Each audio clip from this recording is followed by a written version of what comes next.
I'm out in my little lab tonight.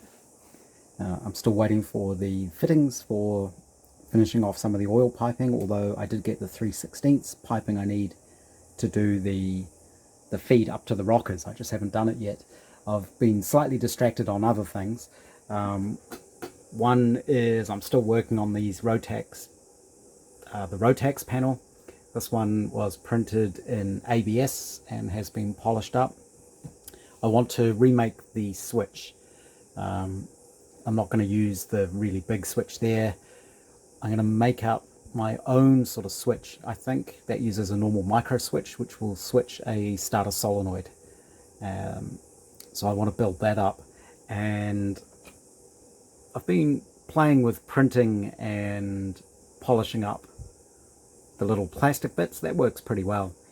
But I want to try machining a couple from steel or aluminium or brass, whatever I can find, and then actually casting some in silicone to see if I can make copies with resin. Partly just to try and do it, just for fun. But the 3D printed versions of the buttons aren't too bad once you actually polish those up. It's two pieces glued together. I've done some new ones where there's sort of a captive nut inside there, so when I make up the button, I'll be able to sort of screw that onto the end of the shaft. So that's one thing I've been playing with on and off. The other thing I've just been poking around with a little bit is playing with a tachometer. I'm still not entirely certain how the mechanical drive works, and I'd also need to find a mechanical tachometer, of course. If I can make it work electrically, which is a little bit trickier because I've got a magneto, not a coil, then I can always make my own gauge using a modern one and redoing the face and the needle and that kind of stuff. So I've been doing a little bit of electronics and just using an Arduino, of course, playing around with driving the meter for now.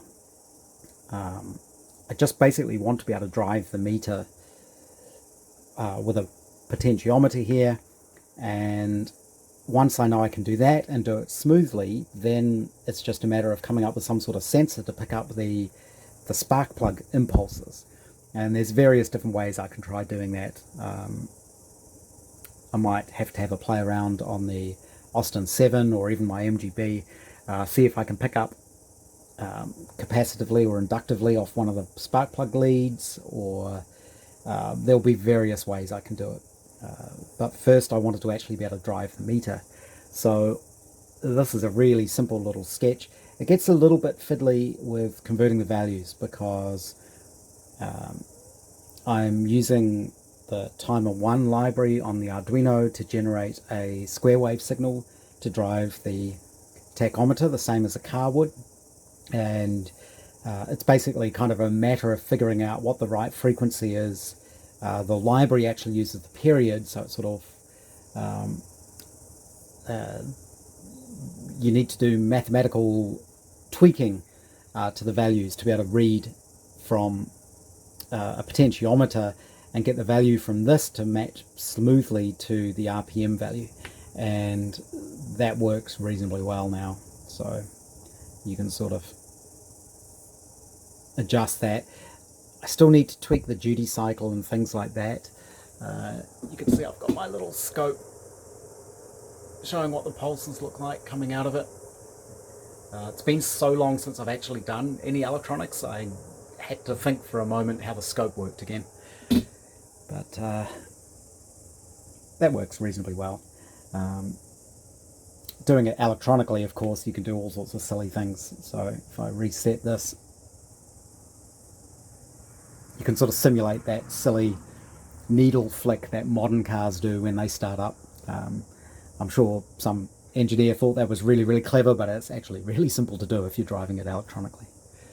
So that's been an interesting little distraction. To actually drive the tachometer, I've just got a little Darlington transistor here. Very, very simple, absolutely minimal circuit. Using this in the actual car gets trickier because of the amount of electrical noise around. So You need all sorts of noise suppression. You need shielded cables. All of this would have to go in sort of a shielded enclosure just so the noise doesn't upset it.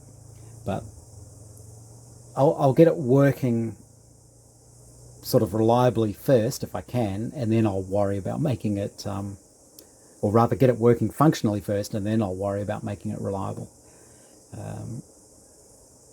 But that works okay. The second thing I've been playing with, and this has taken me quite a number of evenings of messing around.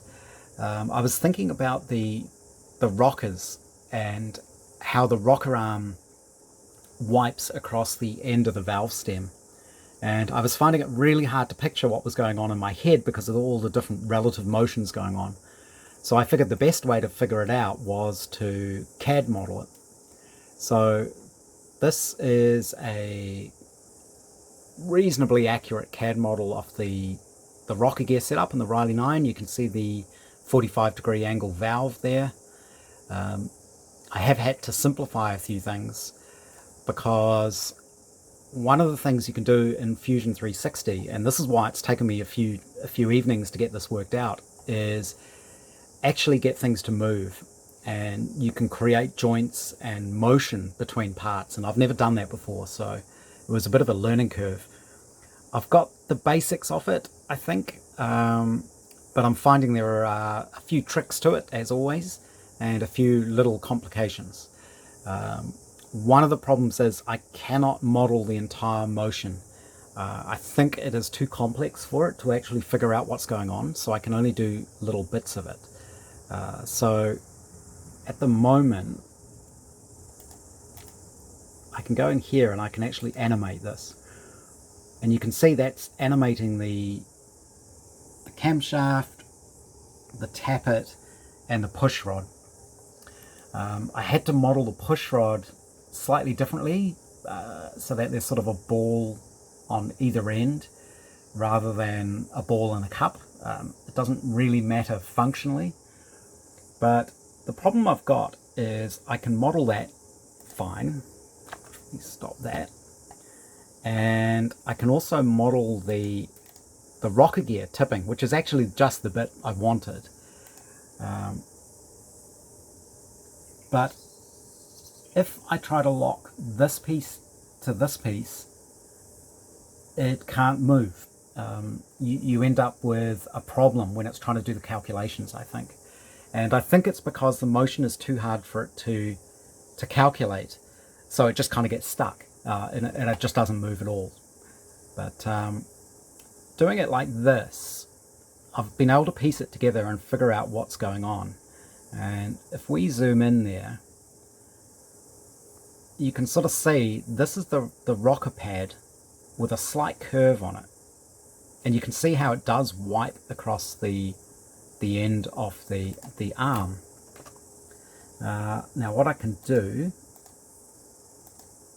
I think, if I can get the right piece,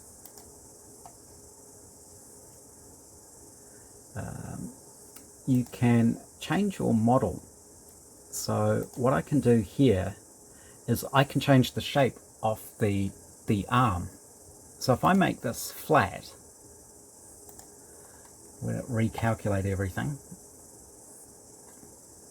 You can see I've now got a flat arm, and we can see what happens when we animate this.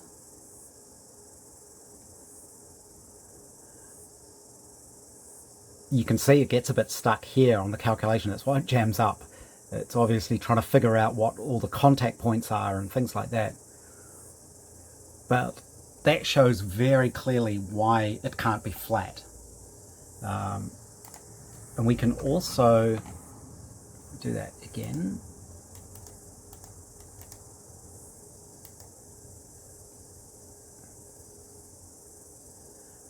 Oops, that wasn't right.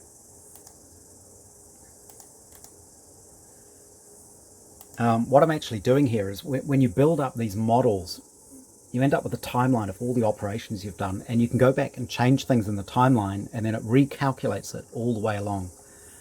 So that lets me do things like change the profile here. It's going to be a little bit funny because it's starting off kind of meshed together, but it should still work. If we animate that,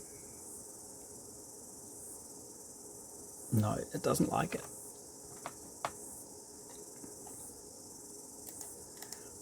We might be able to, you can manually move things as well, like that. I'm not sure if this is going to work.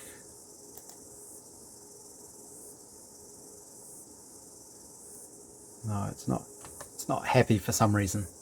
But I have had it working where you can change that curve to be something quite extreme. And let's try this.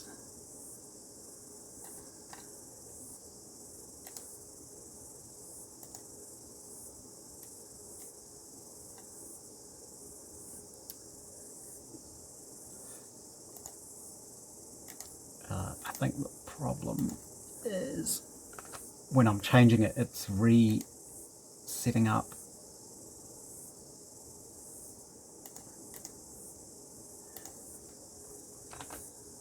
It's redoing the model, so you can turn on and off joints and things, so you can suppress things so that they don't have an effect.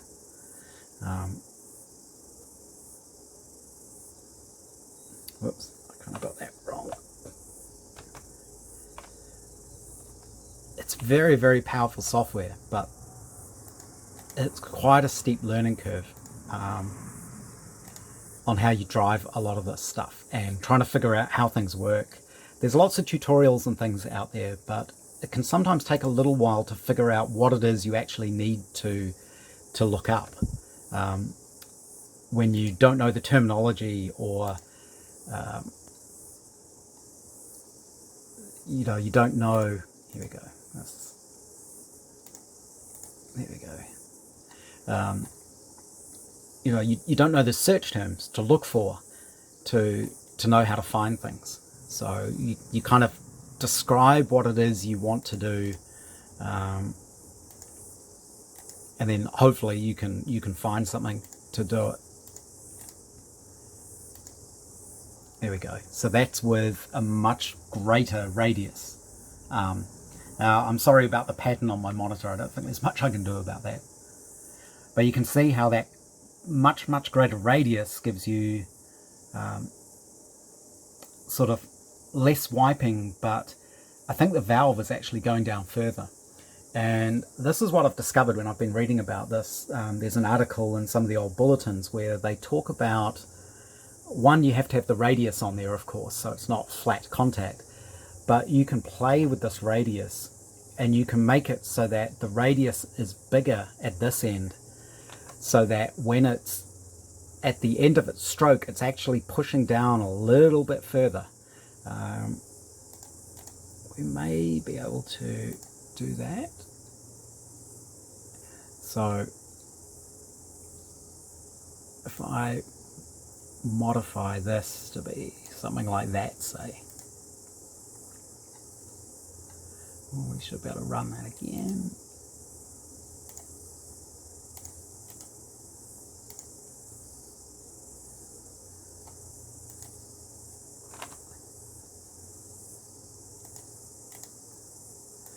To suppress that joint.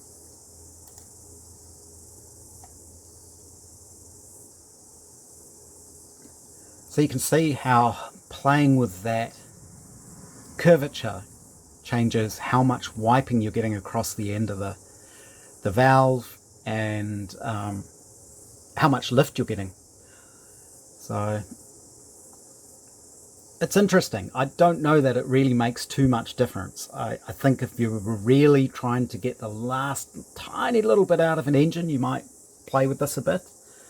But from this model, what I can see is, as long as it's not flat, so it's not going to hit the edges of the valve stems, so hit these corners, it should be fine. That's really what my takeaway from this has been. it is a shame I cannot animate the entire thing. To prove that it wasn't just me, I built a much simplified model that doesn't look the same, but that behaves the same. And this kind of has the same problem. And the problem is, let's see,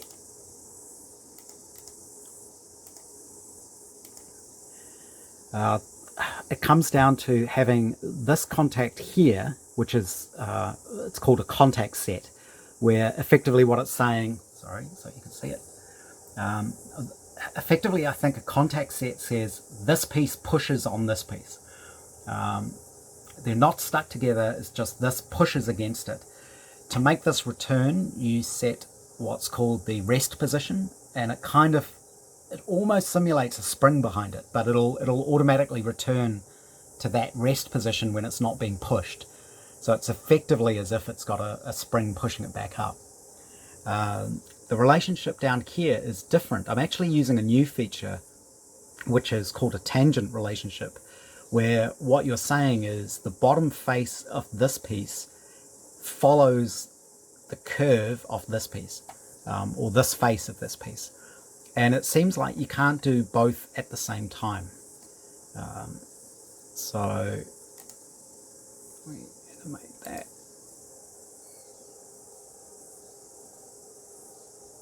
So if I've got them both enabled, it doesn't work. But I can change sort of up here. You've got contact sets. So if I suppress this, which is effectively turn it off, and then restart this one,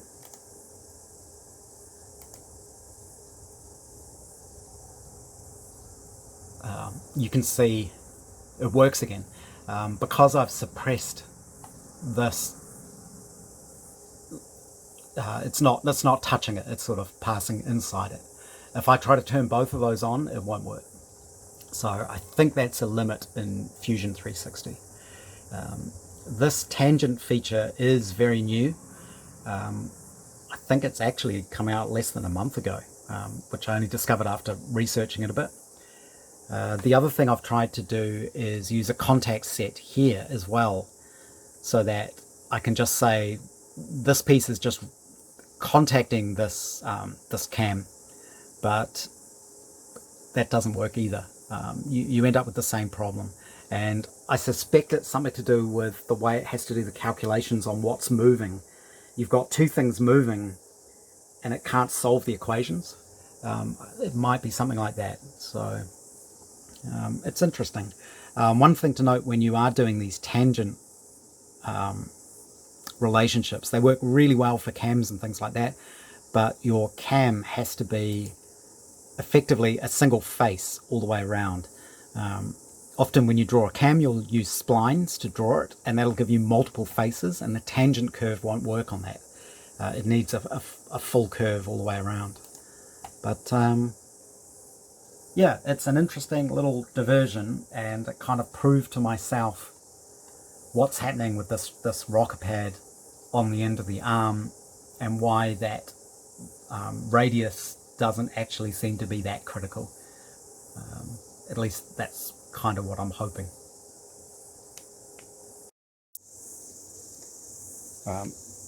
One thing I should mention is if I do end up using an electronic tack like this, I'm not going to have it doing that. That's just not right in a vintage car. But the other thing is with software, you can do anything you want really. So you can simulate things. So I can vaguely simulate a chronometric tack with this, but this is just a very simple sort of version of it. It's just all I'm doing is only updating the needle every second, which is effectively what a chronometric tack does, but I think that's too simple a simulation and it would look fake in a pre-war car. I'm not sure it would really look convincing. Obviously having a period tachometer and period needles and dials and all that would help, but like I say, if you're doing it electronically and you're controlling it with a little microcontroller like that, that sort of thing is something you can definitely play with. And the code to do this is dead simple. I mean, it's not complex at all. Most of the code here is just printing stuff out on the screen. So I just wanted to make sure I understood what the different values were and the relationships to them and that kind of thing. So that's all that's doing.